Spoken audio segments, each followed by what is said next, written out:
Hola, ¿cómo estás? Antes de comenzar este video, te invito por favor a que te suscribas, actives la campanita de notificaciones, dejes tu like y me dejes un gran comentario. Tómate la confianza de preguntarme cualquier duda, ya sea de los videos o de algún tema que tú estés estudiando.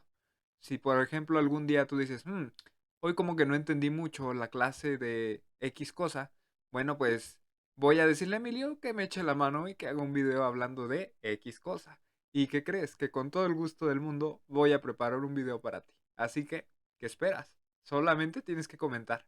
También te invito a que comentes un saludo, me puedes saludar a mí, o bien puedes saludar al dinosaurio del canal. Te vas a divertir con las respuestas tan creativas que él tiene por dar. Bueno, sin más, disfruta este nuevo video.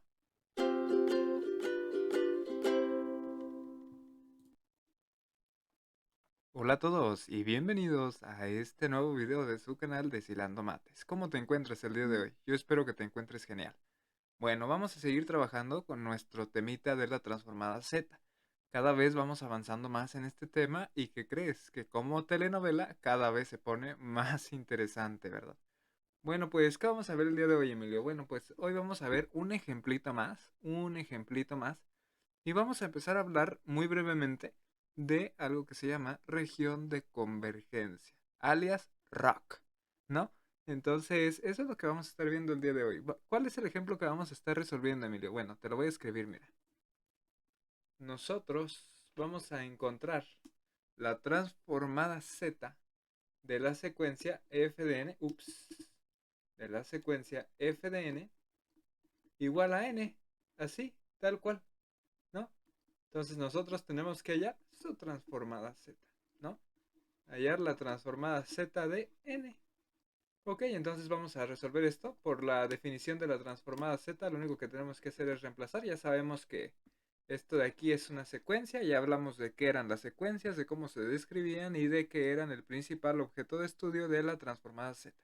Si no te acuerdas de qué estamos hablando, como que te agarro un poco fuera de contexto, te van a estar saliendo por aquí unas cositas a las que les das clic y te manda directamente al video de la transformada z anterior a este que estás viendo, ¿no? Sin embargo, en el canal están disponibles todos los demás videos de transformada z. Bueno, entonces nosotros vamos a usar la definición de transformada z. Así tendríamos la transformada z de n sería la suma desde 0 hasta infinito, ¿sí? De n por z a la menos n, ¿no? Esa sería entonces la suma que nosotros tendríamos que calcular para poder encontrar la transformada z de la secuencia dada. Ahora, quiero que notes que ese z a la menos n, aquí vamos a poner un globito, ¿verdad? Porque estamos imaginándonos algo. ¿Qué nos estamos imaginando? Estamos imaginando que z a la menos n se puede escribir de la siguiente manera. Z por z a la menos n más 1, ¿no? Si tú te echas esa multiplicación de misma base, diferente exponente, recordarás que los exponentes se suman.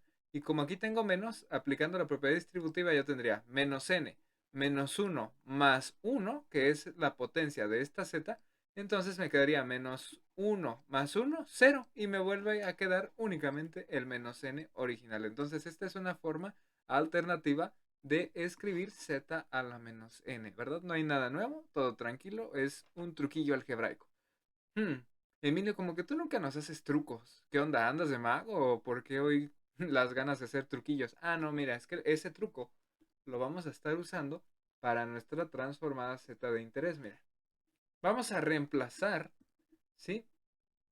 Este z a la menos n por la equivalencia que acabamos de encontrar gracias al truco, ¿verdad? Z por z a la menos n más 1. Reemplacemos. Entonces yo tendría la suma desde 0 hasta infinito de n por z a la menos n más 1, ¿no? Entonces, fíjate que el índice de esta suma es n. Entonces, todos los términos que en el interior de la suma tengan n, pues pertenecen a la suma. Sin embargo, todo aquello que no tenga n se puede considerar una constante. Y esta z que quedó abandonada, pues no tiene n, ¿no? Vamos a tomarla como una constante y vamos a dejarla afuerita de nuestra suma. Z por la suma desde 0 hasta infinito de n por z a la menos n más 1. ¿Ok? Bueno, ahora, ¿qué vamos a hacer? Nosotros vamos a agregar dos signitos de menos. ¿Por qué? Pues porque uno es lo mismo que menos uno por menos uno, ¿no? Entonces, en realidad, yo estaría multiplicando toda esta expresión que estoy desarrollando por un uno, ¿no? Porque uno, por lo que sea, pues es lo que sea siempre, ¿verdad?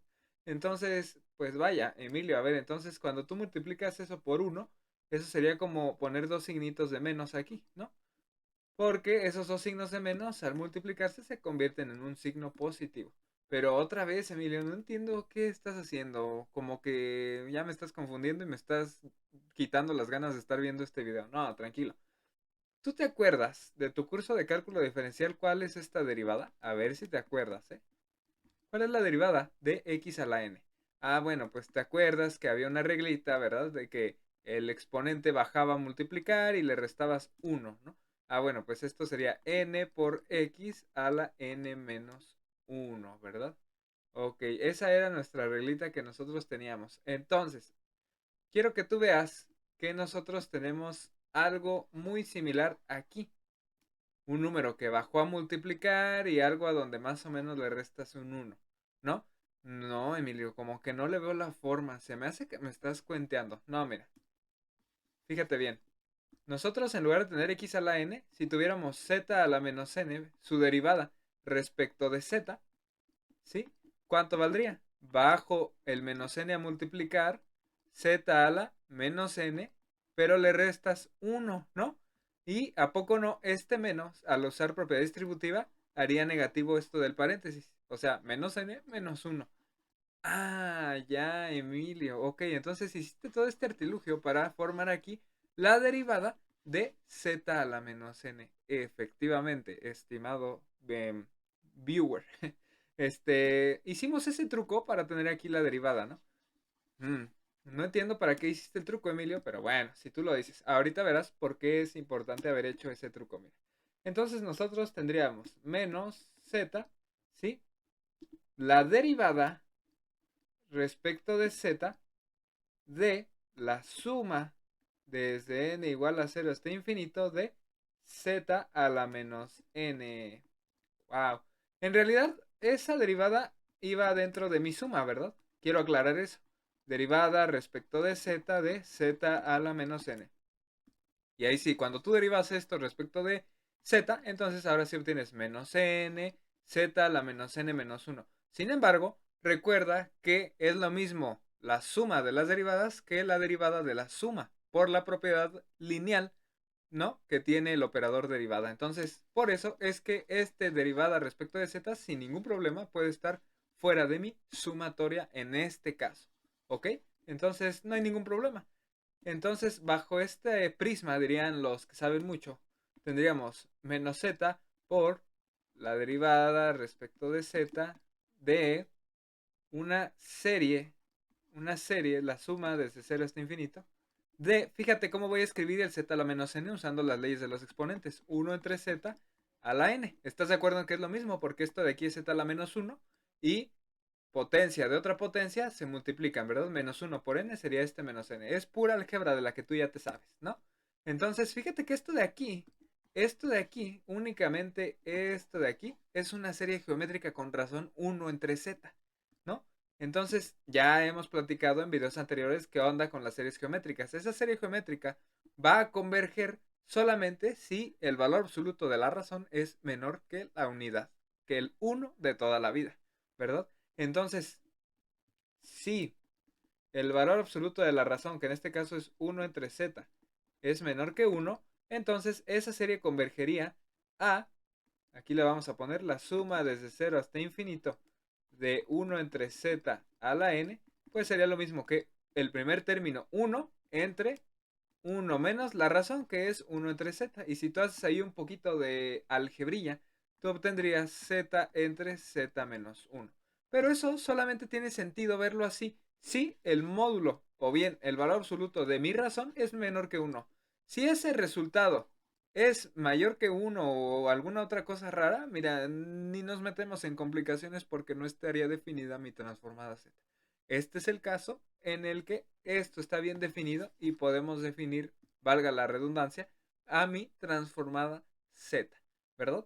Bueno, dicho esto, entonces, siguiendo con el hecho de que el valor absoluto de mi razón tiene que ser menor que uno, nuestra transformada z que estamos calculando nos quedaría ahora sí menos z, la derivada respecto de z del resultado de la suma, pero la suma converge específicamente a este valor, ¿no? Entonces sustituimos z entre z menos 1. ¿Y qué tengo que hacer, Emilio? Bueno, pues menos z, multiplicarlo por la derivada respecto de z de este cociente. Tú ya te sabes la regla del cociente, ¿verdad? Entonces sería u' por v, la derivada de z respecto de z es 1 por v, que es el denominador, sería por z menos 1, menos u por v', ¿verdad? Es decir, menos z por la derivada del denominador, que esta derivada de z menos 1 respecto de z sería 1. Entonces aquí tendría un 1, ¿verdad? Así de fácil. Y abajo el denominador al cuadrado, ¿verdad? ¿Te acuerdas de esa formulita, verdad? Espero que sí. Bueno, entonces ahora sí, nosotros tendríamos menos z por arriba en el denominador, valga la redundancia. Me gusta ser redundante, es sexy. No, no es cierto, no te creas. Bueno, ya, z menos 1 y luego aquí este menos z por 1 pues se queda como menos z. Así de fácil. Y abajo, z menos 1 al cuadrado. Entonces, ¿qué pasa? Pues mira, esta z es positiva y esta es negativa. Z menos z me da cerito, ¿verdad? Y a mí me queda nada más menos 1. Entonces tendría menos z por menos 1 entre z menos 1 al cuadrado. Entonces, finalmente, la transformada z de la secuencia n sería menos z por menos 1 es z positivo entre z menos 1 al cuadrado, ¿verdad? Esa sería mi transformada z. No obstante, recuerda colocar la condición para la que esto tiene sentido.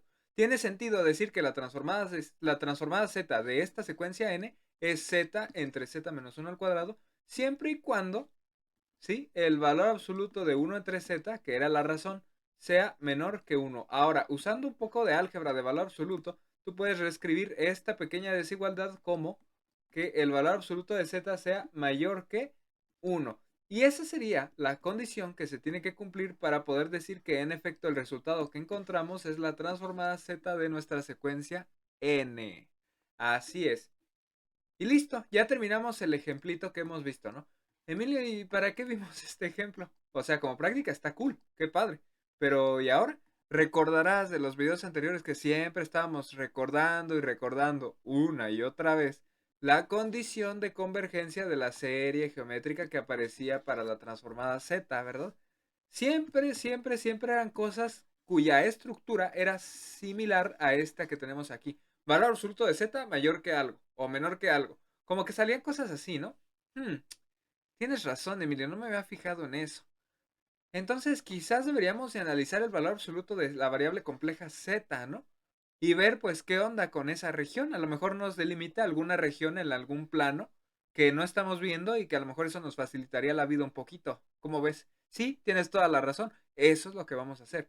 Sin embargo, sin embargo, quiero que antes te tomes un ligero recuerdo, un recordatorio hacia tu curso de donde quiera que hayas visto números complejos y te acuerdes en el plano complejo, ¿sí? En el plano complejo, ¿cómo expresabas una región?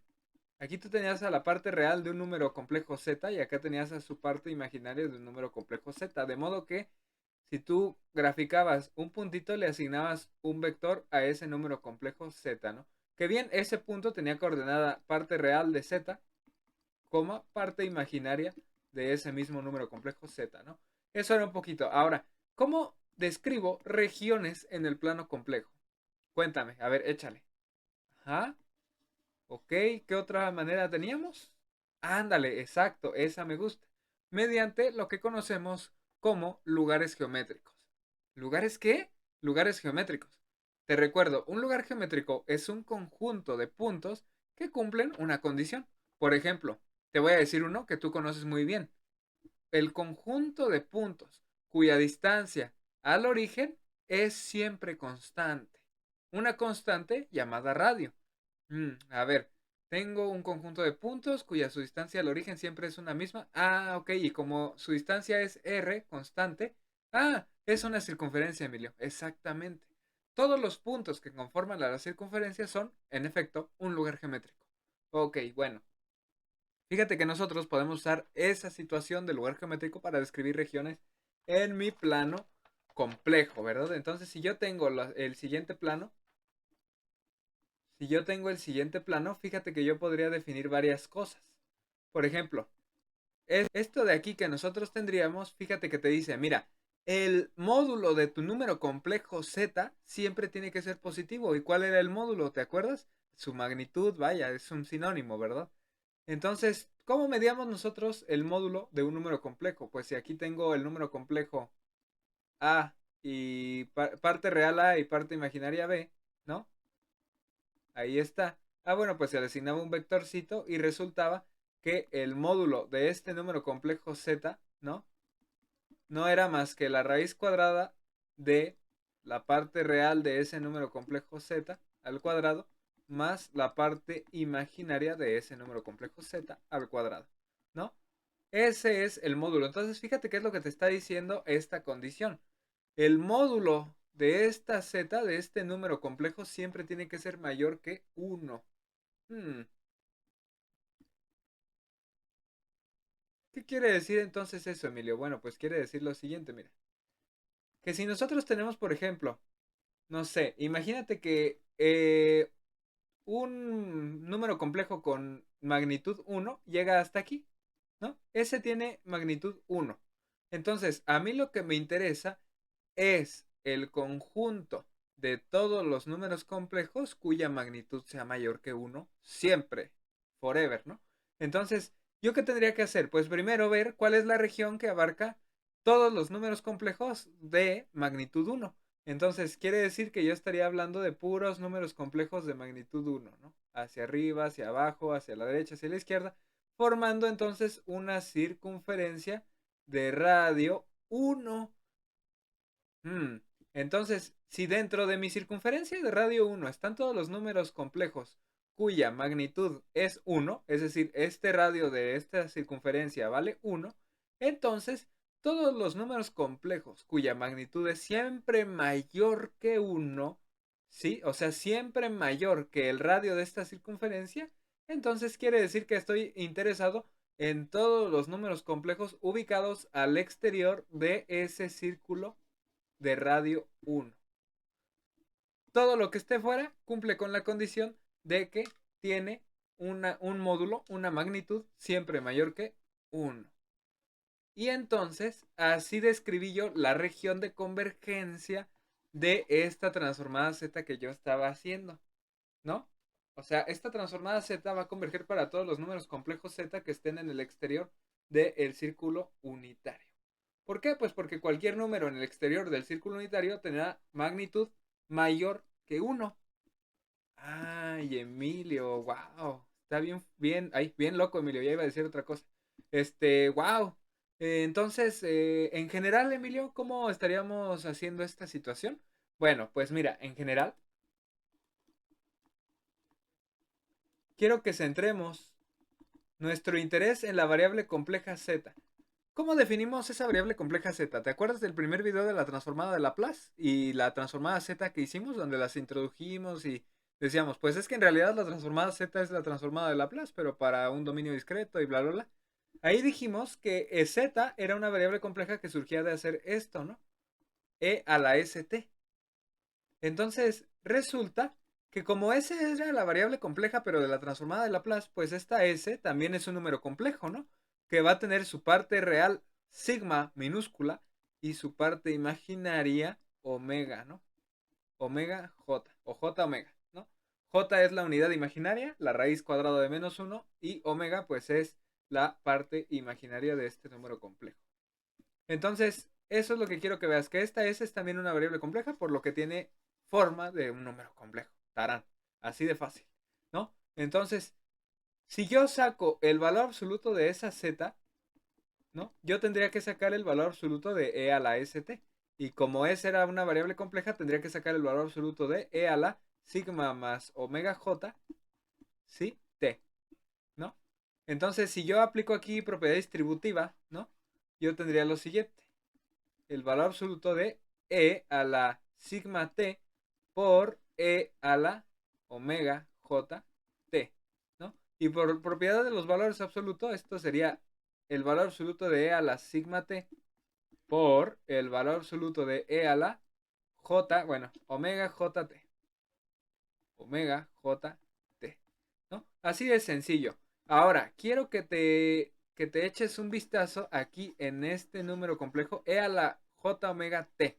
Eso, ¿cuál es su magnitud? ¿Cuál es la magnitud de E a la j omega t? Bueno, pues resulta que ese es un número complejo, pero en su forma exponencial, ¿no?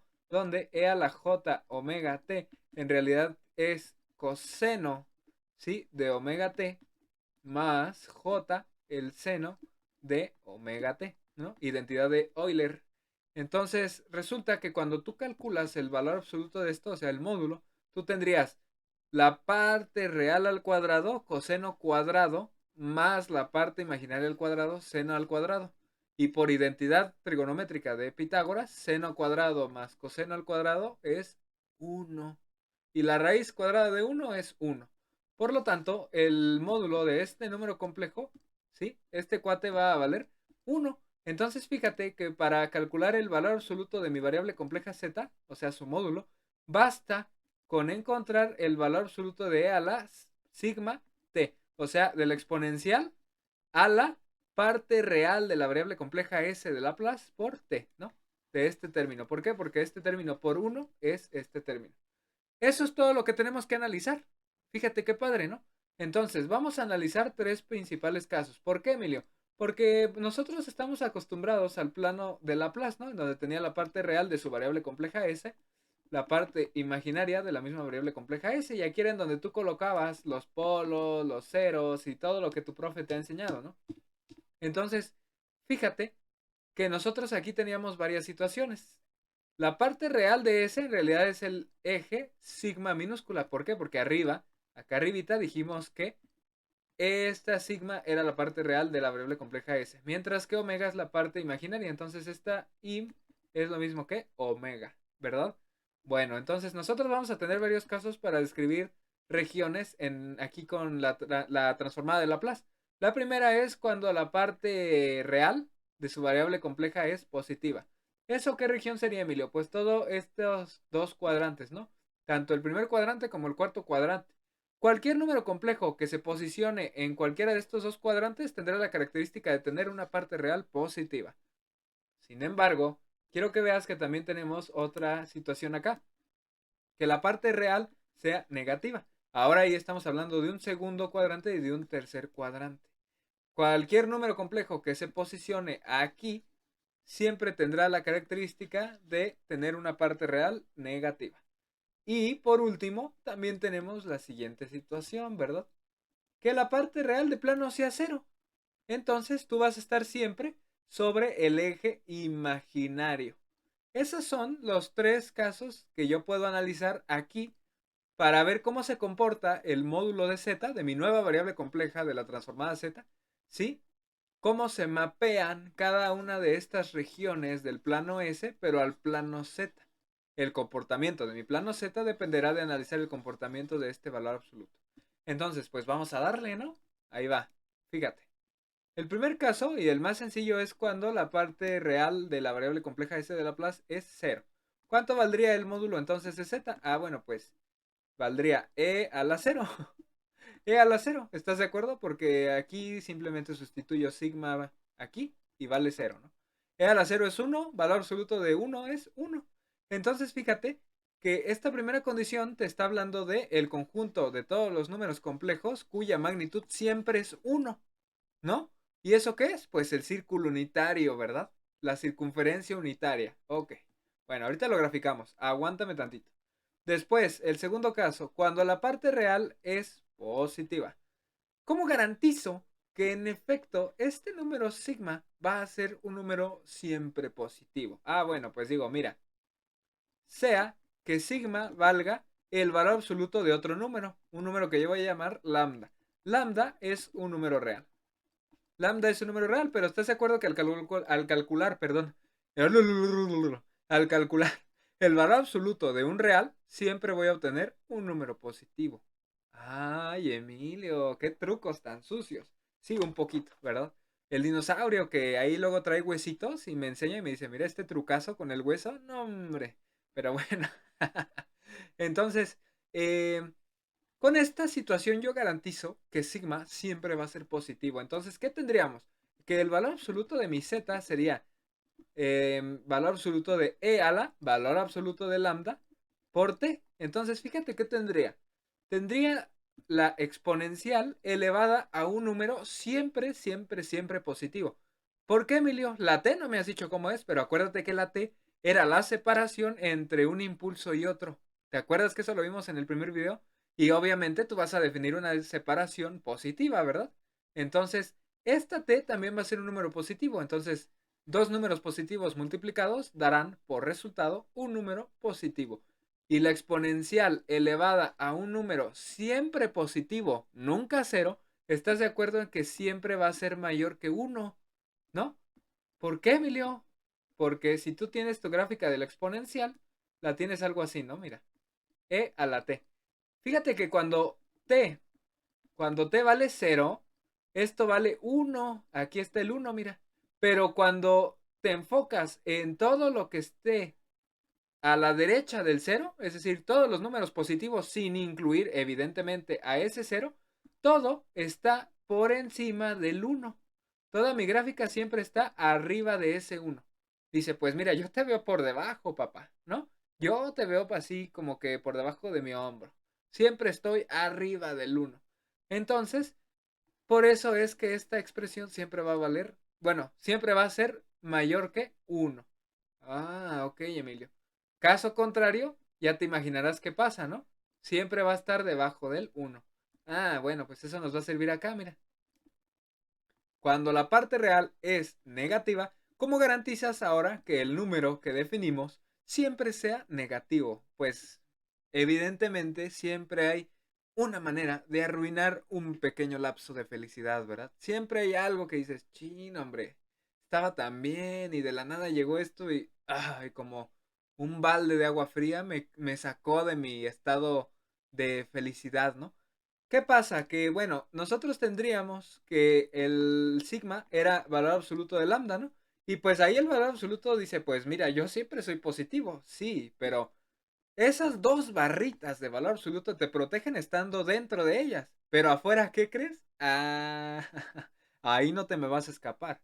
Afuera yo te pongo un signo de menos y ¿qué crees? Que aunque de acá dentro el lambda esté protegido, por fuera siempre te voy a multiplicar por menos y hazle como quieras. De esa manera garantizo que eso va a ser negativo, ¿no? No hay duda. Ah, bueno, entonces ahí, ¿cuánto valdría el valor absoluto de mi número complejo z? Ah, bueno, pues a ver, tendría el valor absoluto de e a la menos valor absoluto de lambda t, ¿no? ¿Y eso cuánto sería? Bueno, pues fíjate que con leyes de los exponentes yo puedo escribir esto como valor absoluto de 1 entre e a la valor absoluto de lambda t, ¿no? Por propiedades del valor absoluto, nuevamente esto me quedaría 1 entre el valor absoluto de e a la lambda, perdón. Sí, no, sí, sí, sí, estoy bien, estoy bien. No me perdones ya. La valor absoluto de lambda por t, ¿no?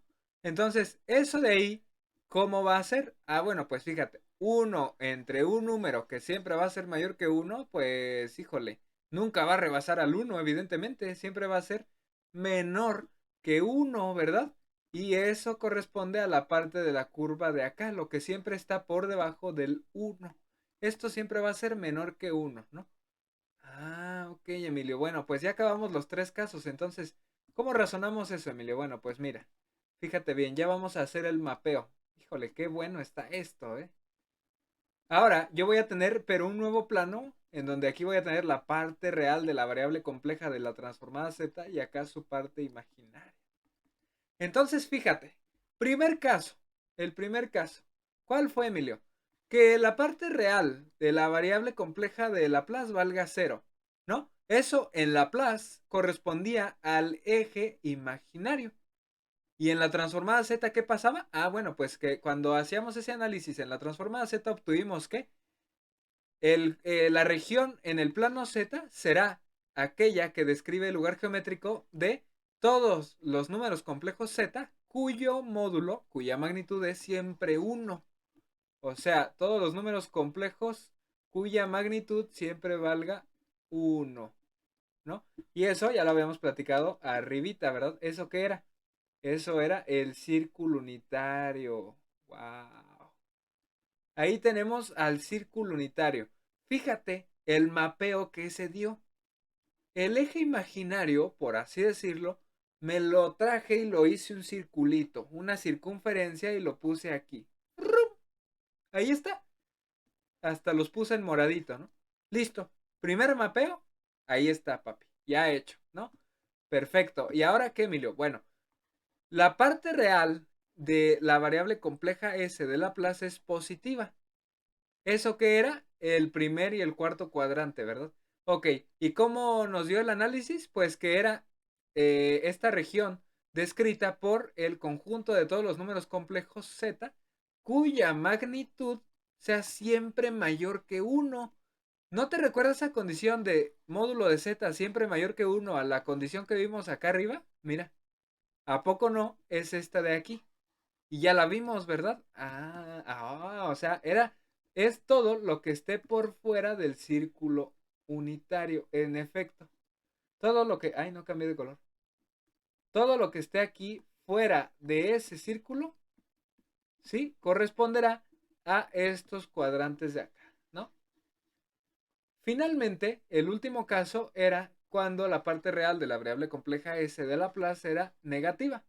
Y eso nos daba el siguiente lugar geométrico, el conjunto de todos los z cuyo módulo siempre es menor que 1.